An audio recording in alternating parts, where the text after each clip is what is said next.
கன்னி ராசியில் பிறந்தவர்களுக்கான ஜூலை மாத ராசி பலன்கள்.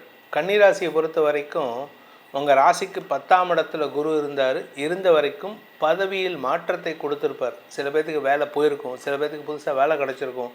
டிகிரி முடித்து வேலை இல்லாதவங்களுக்கு 2 வருஷமாக வேலை இல்லைன்னு சொன்னவங்களுக்குலாம் இப்போ வேலை கிடச்சிருக்கலாம். அதாவது ஜூன் 1ஆம் தேதிக்கு வரைக்கும். ஜூன் 1ஆம் தேதிக்கு மேலே குரு லாபஸ்தானத்துக்கு வந்துட்டார். குருவின் பார்வை பலம் தொட்டது துலங்கக்கூடிய நேரமாக இருக்குது. வெற்றிகள் கிடைப்பதற்கான வாய்ப்பு இருக்குது. உங்களுடைய தம்பி தங்கைகள் மூலமாக குடும்ப கௌரவம் உயர்வதற்கான சூழ்நிலை ஏற்படுகின்ற சிறப்பான மாதமாக இந்த மாதம் இருக்கும். நீண்ட நாட்களாக உங்கள் வீட்டில் குழந்தைகள் இல்லை, குழந்தை பாக்கியம் இல்லை அப்படின்னு சொன்னால் அந்த குழந்தை பாக்கியம் ஏற்படுறதுக்கான வாய்ப்பு இருக்குது. அதே மாதிரி படிக்கின்ற குழந்தைகள் தங்களுடைய படிப்பு சார்ந்த விஷயங்களில் பெரிய சந்தோஷத்தை குடும்பத்துக்கு தரக்கூடிய வகையில் இருக்கிறனால குடும்பத்தில் நிம்மதி பெருமூச்சு விடக்கூடிய வாய்ப்புகள் ஏற்படுகின்ற மாதமாக இருக்கும். இத்தனை நாளாக பிரச்சனையை உண்டு பண்ணிகிட்டு இருந்த உறவுகள் விஷயத்தில் இத்தனை நாளாக இருந்து வந்த குழப்பங்கள் நிவர்த்தியாகக்கூடிய வகையில் குரு பார்வை உங்களுடைய கௌரவத்தை காப்பாற்றி கொடுக்கறதுனால உங்கள் குடும்பத்தில் இருந்து வந்த பிரச்சனையான நபர் விலகிச் செல்வதற்கான வாய்ப்புகள் ஏற்படும். ஸோ மொத்தத்தில் இந்த மாதம் உங்களுக்கு நல்ல மாதமாக அமைந்திடக்கூடிய வகையில் இருக்கிறனால இந்த மாதத்திற்கான சாதகமான நாட்கள், அதாவது ஜூலை 1ஆம் தேதி மதியம் 1:30 மணிக்கு மேலே ஆரம்பித்து 2, 3, 6, 7, 8, 8ஆம் தேதி மாலை 4 மணி வரை, அதன் பிறகு 12, 13, 14, 15, 16ஆம் தேதி இரவு 8 மணி வரை, அதன் பிறகு 18ஆம் தேதி இரவு 11 மணிக்கு மேல் ஆரம்பித்து 19, 20, 21, 22, 23, 24, 25, 26, 27, 28, 29, 30, 31 ஆகிய நாட்கள் உங்களுக்கு காரிய வெற்றியை தரக்கூடிய நாட்களாக இருக்கும். சந்திராஷ்டமத்தை தரக்கூடிய நாட்கள். ஏன்னா மனசு அலபாயும். ஏன்னா உங்களை பொறுத்த வரைக்கும் சந்திரன் எதிரி, உங்கள் ராசிநாதன் புதனுக்கு எதிரி. அவர் 8ல் போய் மறையிறது விசேஷம். ஆனால் அது என்ன ஒரு பிரச்சனைன்னா, அவர் 8ல் மறைஞ்சு 2ஆம் இடத்தை பார்க்கறதுனால தப்பான வார்த்தைகளை பேச வச்சுருவார். மனசில் இருக்கிற ஏதோ ஒரு படத்தில் சொல்லுவாங்களே, சார் நீங்கள் மைண்ட் வாய்ஸ்ன்னு நினச்சிட்டு ஓப்பனாக வளர்றீங்கன்னு, அதுதான் நடத்த போகுது. அதனால் நீங்கள் எப்போ ஜாகிரதையாக இருக்கணும்னா, ஜூலை 8ஆம் தேதி மாலை 4 மணி முதல் ஜூலை 10ஆம் தேதி மாலை 6 மணி 45 நிமிடம் வரை சந்திராஷ்டம நாட்களில் சற்று எச்சரிக்கையுடன் இருக்கிறது நல்லது. இதில் என்ன விசேஷம் அப்படின்னா, குரு உங்களுக்கு வெற்றியை கொடுப்பார். அவர் ஆக்சுவலாக பாதகாதிபதி உச்சமடைவது நல்லதான்னு கேட்டால் இல்லை, கெட்டது. ஆனால் அவருடைய பார்வை பலம் உங்களுக்கு நன்மைகளை ஏற்படுத்தும். யார் கெடுதலை பண்ணிகிட்டு இருக்காங்களோ கூட பிறந்தவங்களே உங்களுக்கு, இந்த பங்காளிகள்னு சொல்லக்கூடிய நபர்கள் உங்களுக்கு சங்கடத்தை கொடுத்துட்ருக்காங்க. உங்கள் கூட இனிக்க பேசுவான், ஆனால் உங்கள் வீட்டில் உங்களை பற்றி தப்பாக பேசுவான். அவனை திருத்துவாங்க. உங்கள் உறவுகள் விஷயத்தில் இருந்த மனஸ்தாபத்தை போக்கும். ஆனால் தந்தை விஷயத்தில் சில மாற்றங்கள் ஏற்படுத்தி கொடுப்பார். அது நல்ல விதமாகவும் இருக்கலாம், சங்கடமான விதமாகவும் இருக்கலாம். ஏன்னா 7ஆம் இடத்தில் இருக்கிற சனியின் பார்வை 9ஆம் இடத்துக்கு இருக்குது, தந்தை ஸ்தானத்துக்கு. அந்த இடத்துல செவ்வாய் இருக்கார். அதனால் இந்த நெருப்பு சம்பந்தமாக வேலை பண்ணக்கூடிய பெற்றோர்கள் அவங்களுடைய ஆரோக்கிய விஷயத்தில் கவனமாக இருந்துக்கணும். அதே மாதிரி இந்த கிரீஸ், அதே மாதிரி பெட்ரோல், இதெல்லாம் ஹேண்டில் பண்ணுறவங்க கொஞ்சம் எச்சரிக்கையாக இருக்கிறது நல்லது. இரும்பு சம்பந்தமான வியாபாரம் பண்ணுறவங்களுக்கு எதிரிகளால் நஷ்டங்கள் ஏற்படக்கூடிய வாய்ப்பு இருந்தாலும் அது தொழில் நஷ்டத்தை ஏற்படுத்தாது, பண விரயத்தை ஏற்படுத்தும், தொழில் நஷ்டத்தை ஏற்படுத்தாது. அதனால் நீங்கள் கவலைப்பட வேணாம். இத்தனை நாளாக யாரை நம்பி மோசம் போனீங்களோ இப்போது அவங்களாலேயே உங்களுக்கு நன்மைகள் ஏற்படக்கூடிய வாய்ப்பு இருக்குது. ஏன்னா அவங்க உங்களை விட்டு விலகிடுவாங்க. நீங்கள் யாரை நல்லவன்னு நினைக்கிறீங்களோ அவங்க உங்களை விட்டு விலகி போகிறாங்கன்னா அவங்க தான் கெடுதல் பண்ணுறாங்கன்னு அர்த்தம். இந்த மாதத்தை பொறுத்த வரைக்கும் இந்த கன்னி ராசியில் பிறந்த குடும்ப தலைவிகளுக்கு குடும்பஸ்தானாதிபதியான சுக்கிரன் மாத பிற்பகுதியில், அதாவது 4ஆம் தேதிக்கு மேலே விரயஸ்தானத்துக்கு வரார். அதனால் என்ன ஆகும் அப்படின்னா, குடும்பத்தில் செலவுகள் ஏற்படுகின்ற வாய்ப்பு இருக்குது. இந்த செலவுகள் அப்படிங்கிறது இத்தனை நாளாக நிம்மதியான தூக்கம் இல்லாமல் இருந்திருக்கும். இந்த செலவுகளால் நிம்மதியான தூக்கம் ஏற்படுறதுக்கான வாய்ப்பு இருக்குது. இதில் இளம் வயது ஆண் பெண்களுக்கு தங்களுடைய தந்தை சார்ந்த செலவுகள் ஏற்படுறதுக்கான வாய்ப்பு இருக்குது. ஏன்னா 9ஆம் இடத்திற்கு சனி பார்வை, 9ஆம் இடத்துல செவ்வாய், 9ஆம் வீட்டு அதிபதி விரயஸ்தானத்தில். அதனால் கூட்டி கழித்து பாருங்கள், கணக்கு கொஞ்சம் வேறு மாதிரி வருது. கொஞ்சம் எச்சரிக்கையாக இருந்துக்கிறது நல்லது.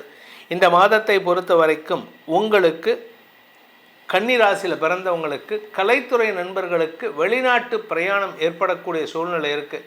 அது உங்களுக்கு ஓரளவுக்கு அனுகூலத்தை கொடுக்கும். ஆனால் அது சமயம் பார்த்திங்கன்னா குடும்பத்தில் சில செலவுகள் இருக்கும். அந்த செலவுகள் நீங்கள் இல்லாதப்ப நடக்கக்கூடிய செலவுலாம் இருக்கிறதுனால உங்களுக்கு அது மனவேதனையை தரக்கூடிய வகையில் இருக்கும். ஸோ கொஞ்சம் மனசை தயார்படுத்திக்கோங்க. பி ரெடி ஃபார் எனி சங்கடமான விஷயம். இந்த மாதத்தை பொறுத்த வரைக்கும் இந்த கன்னி ராசியில் பிறந்த படிக்கின்ற குழந்தைகள் தங்களுடைய படிப்பு சார்ந்த விஷயங்களில் முன்னேற்றத்தை காண்பித்து குடும்ப கௌரவத்தை உயர்த்தி காண்பிக்கக்கூடிய வாய்ப்புகள் ஏற்படும். ஸோ படிக்கிற குழந்தைங்களால் குடும்ப நிம்மதி ஏற்படும். அதே சமயம் உங்களுடைய நீண்ட நாள் ஆசைகள் பூர்த்தி ஆகக்கூடிய வகையில் அதாவது நீங்கள் அடையிற வெற்றி சாதாரண வெற்றியாக இருக்காது, ஒரு பெரிய கௌரவ வெற்றியாக இருக்கும். மேல் படிப்புக்கு முயற்சித்து கொண்டிருக்கும் இளம் வயது ஆண் பெண்கள் உங்களுக்கு மேலே படிக்கிறதுக்கான உதவிகள் கிடைப்பதற்கான வாய்ப்பு இருக்குது. புதிய நண்பர்களின் அறிமுகம் உங்கள் குடும்பத்தாருக்கு ஏற்பட்டு அதன் மூலமாக பண உதவிகள் கிடைக்கக்கூடிய வாய்ப்பும் ஏற்படும். அதே சமயம் வியாபாரிகளுக்கு தன லாபம் ஏற்படக்கூடிய வாய்ப்பு இருக்குது. அதுவும் நீங்கள் ரியல் எஸ்டேட் பண்ணுறீங்க, இல்லை கன்ஸ்ட்ரக்ஷன் பிஸ்னஸ் பண்ணுறேன், இல்லை இந்த கிணறு போர்வெல் நடத்தக்கூடிய போர்வெல் மெஷின்ஸ் வச்சு ஹேண்டில் பண்ணுறவங்க, இவர்களுக்கெல்லாம் அமோகமான பலன்கள் ஏற்படக்கூடிய வாய்ப்பு இருக்குது. அதே மாதிரி இந்த சுரங்கம் தோன்றவங்க, இந்த பள்ளம் தோண்டி அந்த கடற்கால் போடுற அந்த மேஸ்திரி வேலை பண்ணுறவங்களுக்கெல்லாம் இப்பொழுது அனுகூல பலன்கள் ஏற்படும்.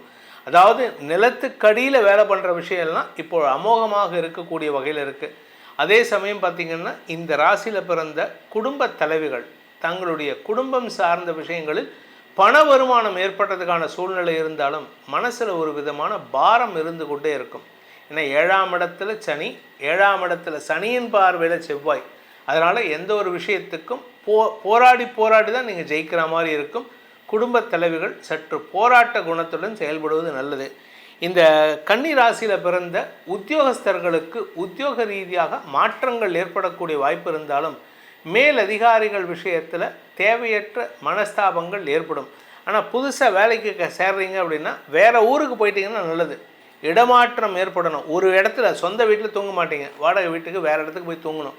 சொந்த வீடு இருக்குது சார், நான் வந்து சென்னையில் இருக்கேன், ஓசூருக்கு போகிறேன், இல்லை சென்னையில் இருக்கேன், மதுரைக்கு போகிறேன், அந்த இடத்துல எனக்கு சொந்த வீடு இருந்தால் கூட அந்த சொந்த வீட்டில் கூட உங்களால் தூங்க முடியாது. ஹோட்டல்லையோ இல்லை வேறு இடத்துலையோ ஒரு சாதாரண வீட்லேயோ வாடகைக்கு எடுத்து தங்குற மாதிரி தான் இருக்குமே தவிர சொந்த வீட்டில் குடித்தனம் பண்ண முடியாது. 4ஆம் வீட்டு அதிபதி உச்சமாக இருந்தாலும் அது பாதகாதிபதியாக இருக்கிறதுனால உங்களுக்கு சொந்த வீடே பகையுணர்வை ஏற்படுத்தக்கூடிய வகையில் இருக்குது. இந்த மாதத்தை பொறுத்த வரைக்கும் கன்னி ராசியில் பிறந்தவர்களுக்கான பரிகாரம், கன்னி ராசியில் பிறந்தவங்க செய்ய வேண்டிய பரிகாரம்னா தினமும் காலையில் சாயந்தரம் ஆஞ்சநேயருக்குண்டான ஹனுமன் சாலிசாவை பாராயணம் செய்யுங்கள். ஆஞ்சநேயருக்குண்டான ஹனுமன் சாலிசாவை காத்தால் ஒரு தடவை சொல்லிவிட்டு ஆஃபீஸ் போங்க. சாயந்தரம் வீட்டுக்கு வந்தவுடனே ஆஃபீஸ்க்கு வந்தவுடனே சொல்லுங்கள், நான் படிக்கிற பையன் சார் அப்படின்னா காத்தால் சொல்லிவிட்டு ஸ்கூலுக்கு போ, காலேஜ் போ. வீட்டுக்கு வந்தவுடனே 4 மணிக்கு வரையா கை காலம் வீட்டு சாயந்தரம் உட்காந்து ஹனுமன் சாலிசா சொல்லிவிட்டு ஊர் சுற்ற போ. இதை பண்ணிட்டு வாங்க. உங்கள் வாழ்க்கையில் கூட இருக்கிறவங்களால் வரக்கூடிய மன வேற்றுமைகள் விலகும், மன அமைதி ஏற்படும். உங்கள் தனிப்பட்ட ராசிகளுக்கான பலன்களை நீங்கள் அறிந்து கொண்டிருப்பீர்கள். உங்களுக்கான பலன்களை நம்ம சொல்லியிருக்கோம். ஆனால் இது பொதுவான பலன். இதை உங்களுடைய ஜாதகத்துக்கு பொருத்தி பார்க்கணும் அப்படின்னு பார்க்கணும். ஏன் அப்படின்னு கேட்டேன்னா இது நம்ம சொல்லியிருக்கிறது ராசிக்கு தான். ஆனால் லக்னத்துக்கு இதை பொருத்தி பார்த்து பலன்களை தெரிந்து கொள்வது நல்லது. அப்படி உங்களுடைய தனிப்பட்ட ஜனனகால ஜாதகத்திற்கான பலன்களை அறிந்து கொள்ள விருப்பமுள்ளவர்கள் கீழே கொடுக்கப்பட்டுள்ள கைபேசி எண்களில் தொடர்பு கொண்டு பலன்களை அறிந்து கொள்ளலாம். இதன் மூலமாக உங்களுடைய எதிர்காலம் சீரும் சிறப்புமாக இருக்க வேண்டும் எனும் அடியேனின் பிரார்த்தனையை சமர்ப்பித்து உங்கள் அனைவருக்கும் நல்வாழ்த்துக்களை தெரிவித்துக் கொண்டு உங்களிடமிருந்து விடைபெறுவது உங்கள் வேத ஜோதிடர் பிரகாஷ் நரசிம்மனின் அன்பான வணக்கங்களுடன். நன்றி, வணக்கம்.